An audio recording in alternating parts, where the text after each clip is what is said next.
नमस्कार साथियों, N V Sanskrit classes में आपका हार्दिक स्वागत और हार्दिक अभिनंदन करती हूँ। आज मैं एक बहुत इंपॉर्टेंट क्लास लेके आपके सामने उपस्थित हुई हूँ।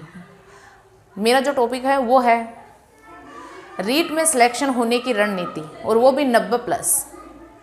कैसे हम 90+ अंक अर्जित कर सकते हैं, हमारी क्या रणनीति हो, उस रणनीति के अकॉर्डिंग हम स्टडी करें ताकि हम एक सीट और 90+ के साथ क्लियर करें। तो हमारी इस बार रीट पार हो जानी चाहिए। तो देखो, आपको क्या करना है 90+ लाने के लिए सिलेक्शन रणनीति, क्योंकि पढ़ाई तो सब करते हैं लेकिन सिलेक्शन कुछ ही बच्चों का हो पाता है। ऐसा क्यों होता है? कई बार क्या होता है कि 5 घंटे वाला पढ़ने वाला बच्चा भी सफल हो जाता है, लेकिन 15 घंटे वाला बच्चा भी असफल हो जाता है। तो क्या रीज़न है, इस पर हम एक आज चर्चा करते हैं। क्योंकि स्मार्ट स्टडी, आपने नाम सुना होगा, स्मार्ट, SAMART, स्मार्ट। देखो यहाँ से देखो आप, स्मार्ट स्टडी, ये क्या होता है? आपने नाम सुना होगा स्मार्ट स्टडी। बोलते हैं कि स्मार्ट स्टडी सब करते हैं लेकिन स्मार्ट स्टडी करो, आप स्मार्ट स्टडी करो, है ना। तो देखो, आपको क्या करना है। सबसे पहले आपको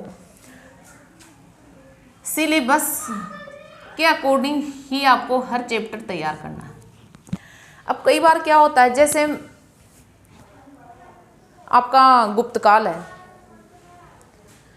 तो उसमें आपको पूछता है कि साहित्य और वास्तुकला आपसे पूछी जाएगी, है ना। साहित्य और वास्तुकला आपसे पूछी जाएगी। आपको सिलेबस में यही है, साहित्य और वास्तुकला, ये 2 ही टॉपिक है।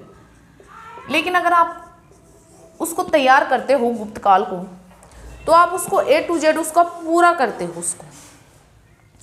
तो सिलेबस यही कहता है कि हे बच्चे, आप मेरे अकॉर्डिंग तैयारी करिए, मैं बेटा हूँ तो आप मुझे देखिए, मेरे अकॉर्डिंग पढ़ाई करिए, है ना। तो साहित्य और वास्तुकला, अगर सिलेबस में यही 2 टॉपिक मेंशन कर रखे हैं तो आपको 2 ही पढ़ने हैं, पूरा नहीं पढ़ना है, ठीक है। जैसे हमारा है ये कारक प्रकरण है संस्कृत में, संस्कृत वाले बच्चे समझ पाएंगे। कारक प्रकरण है तो उसमें कारक 7 है, प्रथमा द्वितीया, यानी प्रथमा से लेकर सप्तमी विभक्ति तक। लेकिन जैसे द्वितीय विभक्ति है उसमें 15-16 सूत्र है, लेकिन सिलेबस में 8-9 सूत्र है। फर्स्ट ग्रेड के, सेकंड ग्रेड के, इनके सिलेबस में 8-9 सूत्र है। तो उन 8-9 सूत्रों को ही पढ़ो आप, पूरों को क्यों तैयार करते हो? क्योंकि अगर आपके सिलेबस में 8-9 है तो 8-9 को ही तैयार करो, पूरे पढ़ने की ज़रूरत नहीं है। क्योंकि आप 16-17 को तैयार करते हो तो आप 8-9 एक्स्ट्रा कर रहे हो, तो 8-9 अगली विभक्ति के तैयार करो ना। तो इसीलिए मैं आपको बोलती हूँ कि आपको सिलेबस का अध्ययन करना चाहिए। सिलेबस सामने होना चाहिए आपके टेबल पे, है ना, और टॉपिक टू टॉपिक पढ़ते हुए आपको चलना है, ठीक है। पहली कंडीशन। दूसरी कंडीशन क्या है? आपके पुराने पेपर, पुराने पेपर, इससे आपको क्या पता चलता है? पुराने पेपरों से आपको ये मालूम होता है कि पिछली एग्जामों में परीक्षा का स्तर क्या था, एग्जाम लेवल क्या था, यही आपको पता चलता है। इससे इस चीज़ का पता चलता है कि एग्जाम लेवल क्या था। अगर आप इनका अध्ययन नहीं करोगे तो आपको क्या पता कि एग्ज़ाम का लेवल कैसे होता है। जो न्यू स्टूडेंट है उनको तो बिल्कुल ही पता नहीं चल पाएगा, और जो पुराने हैं उनको भी अच्छे से साफ नहीं चल पाएगा। तो पुराने पेपरों का विश्लेषण आपको लिए ज़रूरी है, सिलेबस के अकॉर्डिंग आपको पढ़ना ज़रूरी है। फिर बात आती है, आपको आपके सामने 3-4 वैकेंसियाँ हैं। फर्स्ट ग्रेड भी है, सेकंड ग्रेड भी है, रीट मेंस और रीट पात्रता। चलो रीट पात्रता को तो छोड़ो, रीट मेंस भी। तो आपको किसकी तैयारी करनी? अब आप तीनों की करोगे तो आपसे नहीं हो पाएगी, मुझे पता है, किसी भी बंदे से नहीं हो पाती है।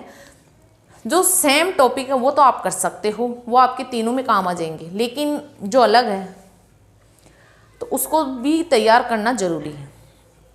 तो आपको सबसे पहले अपनी आत्मा की आवाज़ सुननी है कि मुझे किसकी तैयारी करनी है।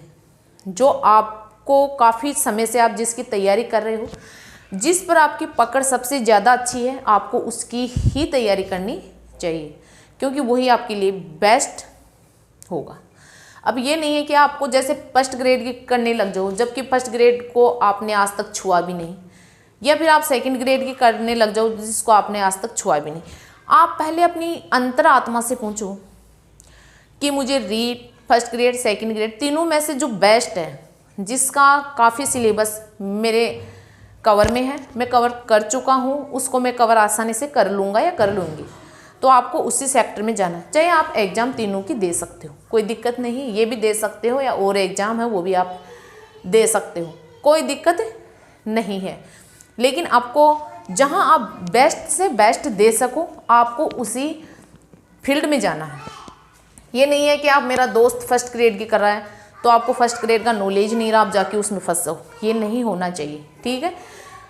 तो आपको सिलेबस, पुराने पेपर, ये तो आपकी पहली पसंद होनी चाहिए, आपकी टेबल पे होने चाहिए, क्योंकि 40% पेपर तो यहाँ से मिल जाएगा आपका पुराने पेपरों से। मैं बोल रही हूँ, दावे के साथ कहती हूँ। मैं जब फर्स्ट बार एग्ज़ाम दी थी 2013 में, तो मेरा फर्स्ट चांस था वो, तो उस टाइम मेरा पेपर 40% या 50% पुराने पेपर में से था, और पुराने पेपरों की जो बुक थी मैंने अच्छे से क्लियर घोल के पी ली थी मैं उसको, है ना।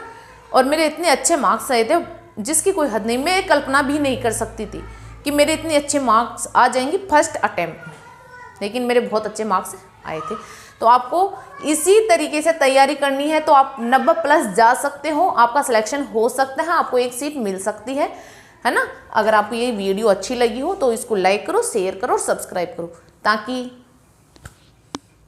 मैं आपके लिए और भी अच्छी वीडियोज़ लाऊं। तो मिलते हैं अगली क्लास में। जय हिंद, जय भारत।